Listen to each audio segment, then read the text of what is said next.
from the studios of Farm Journal Broadcast. Coming up on Ag Day. Thank you very much, everybody. Thank you. The tax is going really well. Thank you very much. Tax reform passes the House. What does it mean for agriculture and agribusiness, protein production? But oftentimes we see that demand side take a breath at some point. Now, perhaps the international side bails us out. Ken Ferry talks hybrid record keeping, and high-tech tools are finding their way down America's dirt roads. Ag Day, presented by the Chevy Silverado. High-strength steel for high-strength dependability.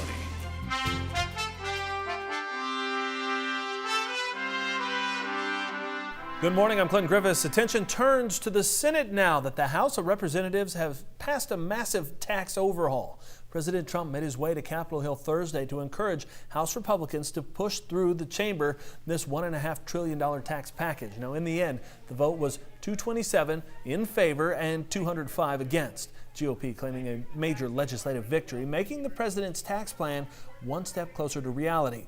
Now, the bill slashes corporate and individual tax rates, but what would the new tax code mean for agriculture? Tyne Morgan reports.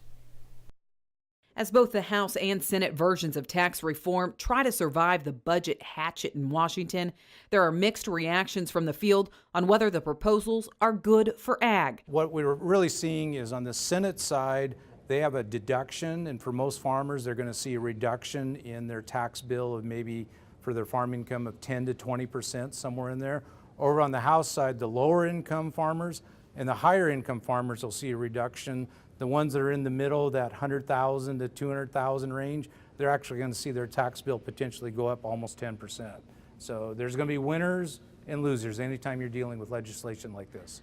Nefer says overall it's a fairly good bill for agriculture, including possible changes to the current estate tax. I think it's pretty good for ag. I mean, one of the key areas is certainly in the estate and gift tax area. For sure, we're seeing a double in the exemption from the current $5.6 million next year to $11.2. So for a married farm couple, taking advantage of some entity planning and so on. That's the Senate version, but the House and Senate differ. The House version of the bill calls for eliminating the tax entirely by 2024, and some in Washington doubt the House's proposal will survive.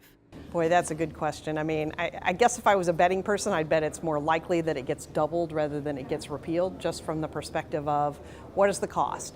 Nefer says no matter the version of the estate tax that's passed, it probably won't be permanent. So I would say, and if we get a change in the White House, a change in Congress, it may not even last 10 years. So if this goes through, I would certainly recommend to farmers in that higher bracket, make some gifts. Get rid of those assets as quick as you can. Nefer suggests farmers also watch possible changes to bonus depreciation. One of the proposals in the House is that bonus depreciation is going to ramp up to 100% for new and used equipment. Now, bonus is usually on new only, but if it's on used equipment and you can find good equipment at a good price and it's for anything purchased after September 27th of this year, that means they'll get a healthy deduction this year at higher tax rates. Ag banker Alan Hoskins says these potential changes aren't something that should be ignored. Particularly, though, I would focus on the discussions with your banker and with the potential that we're seeing in tax law change. Have that discussion with your accountant. Understand how those potential changes may affect you and get good, solid advice and start it now. Don't wait until traditionally what we have seen in the past, 2 weeks before year-end tax planning starts. While it could still be a long road to get tax reform passed, some in Washington are confident it will happen this year. We know the House and Senate are likely to pass very different bills that will require conferencing. I think we really have our work cut out for us to get this done by the end of the year, but I think it's doable. Reporting for Ag Day, I'm Tyne Morgan. All right, thanks, Tyne. Despite the House passing its plan, the massive overhaul still faces some obstacles. The Senate conducting its markup of their version also Thursday. It contains major discrepancies from the House version, and that's something that will still have to be worked through. Now, if you plan a visit to your farm banker to secure a loan, you better make sure you have plenty of collateral in place. It just released a Rural Main Street Index showing a growing number. 53% of bankers are boosting farm loan collateral requirements. Further, the survey from Creighton University showing a quarter of bankers increased farm loan rejection rates. Now, overall, the index slipped from last month and remains below growth neutral. The RMI has only posted above growth neutral 3 times in the past 36 months. The producers that are faring the best are the ones that are doing a good job in understanding their break-evens, and they're the ones that are looking, even in these times where rent is still higher than it should be, they're looking at realistically, is it time to not farm some land because it's not contributing to the well-being of the operation, it's serving as a drain on cash. Creighton survey showing that their farmland price index fell below growth neutral for the 48th straight month. New data from the Ag Department showing exports of U.S. agricultural products pushed higher from last year. Ag Secretary Sonny Perdue says it topped $140 billion, the 3rd highest level on record. Unlike the rest of U.S. exports, ag shipments are actually in a trade surplus. Perdue says they're up 30% from last year. China surpassing Canada as the #1 export customer for the U.S. It took in shipments worth $22 billion.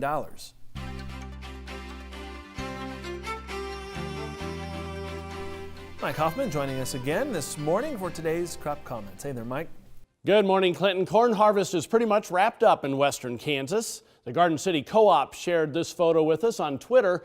They shot a picture of employees pulling the tarp over the pile. The co-op says it's a record corn harvest with 13.6 million bushels, thanks to an increase of 95,000 acres in that part of the country. They say there's still a lot of milo left in the fields, with average at about 100 bushels to the acre. And Ben DeWire shared this photo on Twitter as well. He's near Arco, Minnesota, no-tilling his cover crops while cattle graze on harvested corn stalks nearby. NASS says roughly 80% of the Minnesota corn crop is harvested. Ben says they should be done in about a week. And taking a look at the weather map today, high pressure dominating the Great Lakes in the southeast, but boy, lots of moisture coming into the west. That's going to be moving eastward. We'll show you that forecast coming up in a few minutes. First, here are some hometown temps. Farm Journal On Air is the go-to app for American agriculture. AgDay, AgriTalk, U.S. Farm Report, and more. 24/7 access to all of your favorite shows, TV and radio. In your hands, on demand. Farm Journal On Air. Download the app today. We'll take stock of protein production, including beef, pork, and poultry. That's coming up in analysis. And later, the rise of the robots, headed for a farm near you.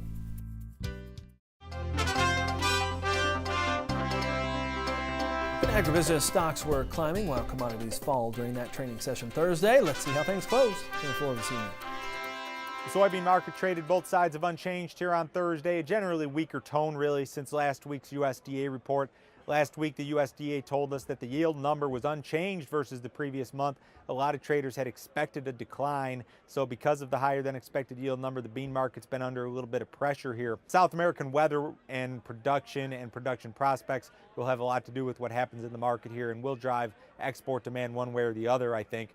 Brazil looks pretty good here for the moment. They caught some very solid rainfall here over the last 7 days. Some areas of Argentina have been dry, maybe some concerns there, but not enough yet to rally the market. The live cattle market was mostly lower here on Thursday and has generally trended lower since topping out earlier this month. You know, the cash market has been a little bit softer here. I think we've seen short-term tops in the cash cattle market and also in the box beef market. We saw cash cattle trade up, I think as high as 125 at one point here during the last couple of weeks. We've now reverted back to that 119, 120 level. The box beef market, after a nice run up into the 210, 220 range in choice boxes, has reverted back a little bit lower. So I think we found some short-term tops in both of those markets. Again, Joe Vic from CME Group here in Chicago. Cheap grain has been good for the livestock industry, and it shows in our protein production this year. Tyne Morgan has more from the road. Here now with Scott Brown of the University of Missouri. Scott, let's look at the whole livestock picture. I mean, we've been talking about it on the show, a protein overload when you look at hogs, when you look at cattle, when you look at poultry. But at the same time, demand's been pretty good. Absolutely, demand's been good. You look back at my own forecast for 2017, and I would have been much more pessimistic about where prices for cattle, hogs, chickens would have been, yet they've really been much stronger than I would have anticipated, and that's very much driven by what's been a very nice demand situation. But do you think that this can continue? Well, so right now I don't think we've seen any real signs of decline, but I remind producers all the time that when you look at 2017, the first year in several where we saw a situation where both consumption's going to have increased as well as prices.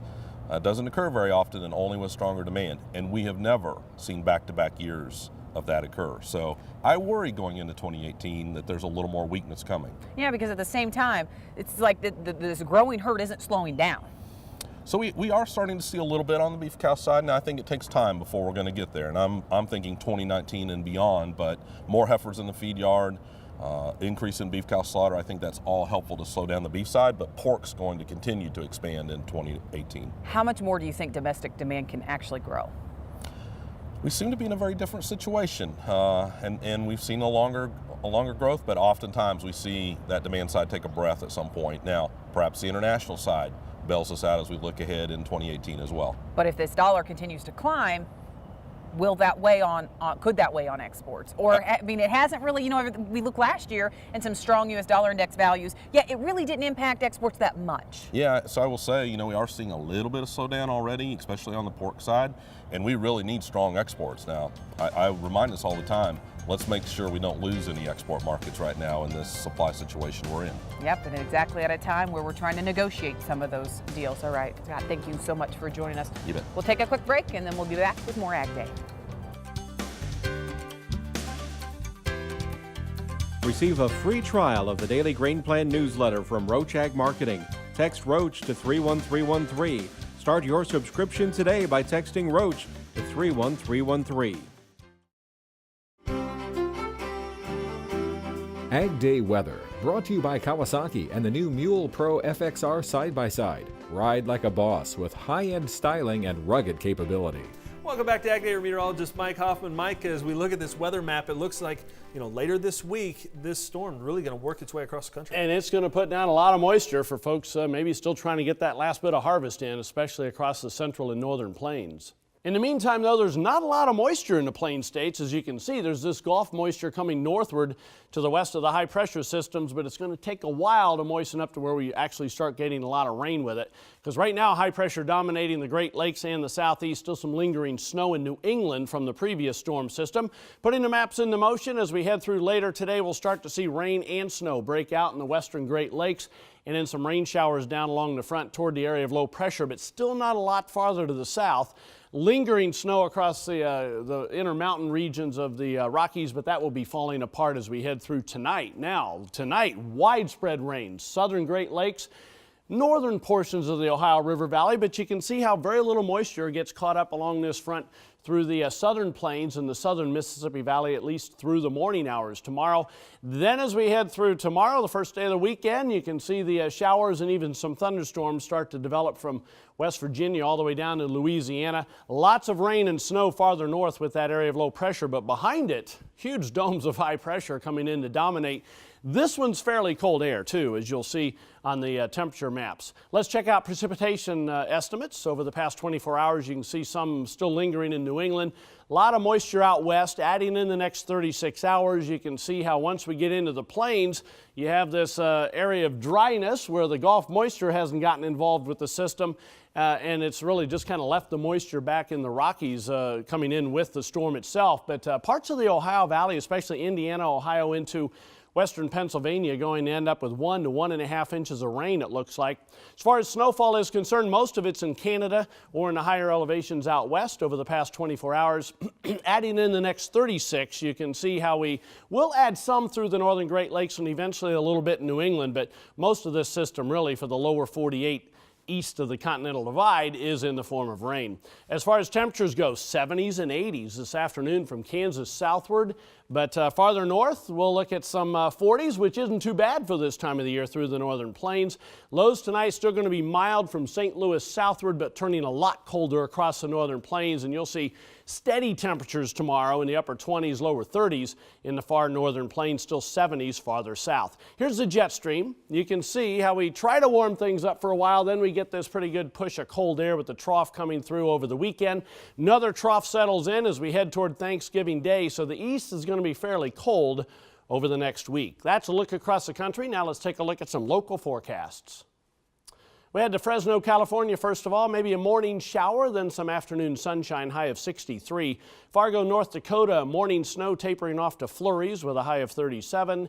And Bowling Green, Kentucky, a mixture of sunshine and clouds, the afternoon high of 60. Up next, we'll talk about hybrid selection and preparing for a new season of seed. And later, technology is advancing and it's headed to a farm near you soon.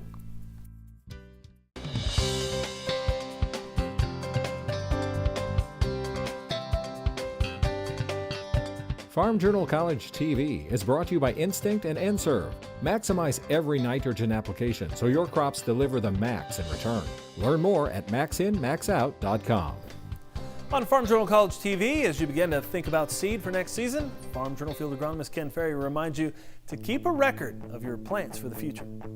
One of the first things when we encourage our customers to build a yearbook, taking their phones or iPads out and they're going to take pictures of this plant so they can recognize the seeds that they're buying within it. That helps them stay diversified in their genetics. It helps them answer a lot of questions when they hear stories about, well, I can buy that same hybrid in another bag for $50 cheaper. Well, it's going to have to match up characteristic-wise. Tassels is one of them. So we got a lot of different shapes. We got different colors, such as this purpling that you see in here versus this white. These are distinctive characteristics that can help separate it out. But if you think you're buying a hybrid that has this kind of tassel, you should know that, meaning that somebody could tell you that this tassel over here, that this plant is the same as this one, but it's $50 a bag cheaper. Sure. With this much difference in the overall tassel. It's not. These are totally different genetics. So I've seen people go out and service complaint calls on hybrids that weren't even theirs because they didn't know the hybrid's characteristics. So you should know what kind of tassel are you throwing out there. Then if you have two tassels that are very similar and the leaf structure is similar and the ear structure is similar and everything else is similar, then you can't still say that they're different, same genetics. They might be different, but they're probably got some awful close genetics within it. But when you see the differences in the tassels, and you know, a plot of 20 hybrids might have 8 or 9 different tassel types, and it helps you separate out your look-alike hybrids from that scenario. So we start at the tassel. That's a quick way to eliminate or by process of elimination, figure out which hybrid you're working with in the field itself. All right, up next, when movies become reality, the technology advancements quietly coming to the farm.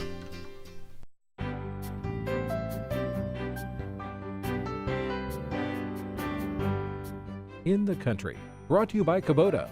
Learn more about Kubota SSV Series skid steers at Kubota.com or demo one at your local Kubota dealer today.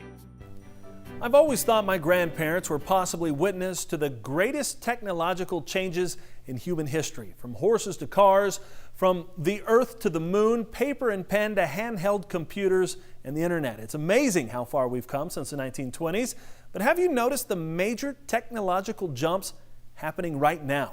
Self-driving cars and even autonomous tractors. Just this week, an Iowa company sent me information about how they can make any farm equipment you own autonomous. Now in the UK, an entire field was planted and harvested with robots and scouted by drone. John Deere just bought a tech company that built a sprayer that only sprays weeds as it crosses the field. Now we have robotic milkers, robotic feed pushers. Soon, strawberries are likely to be harvested by machine, apples too. Oh, come here, give me a hug. We all wanted hoverboards, jetpacks, and flying cars, and while that hasn't happened yet, hover bikes, can you imagine checking fields on that? And flying taxis are now on the horizon. NASA's even getting involved. But it's not just machines. What about the massive advancements in the biological sciences? In just the last few weeks, we've seen heavily muscled pigs, ultra-lean pigs, and even animals capable of growing human organs. New gene editing CRISPR technology stands to revolutionize what's possible in plants, animals, and humans. Now on the computer side, well, artificial intelligence is helping doctors and businesses, the ag industry, and its data may be a major focus. New estimates say that by the year 2020, more than 75 million agricultural connected devices will be in use, with the average farm expected to generate more than 4 million data points every day by the year 2050. Collecting it and using that information is the new frontier. So how do people process all of this information? Well, there's even a race to build a computer that can read and interface with the human brain, and they're getting close. Well, there are still kinks to work out, and this new high-tech world makes some people nervous.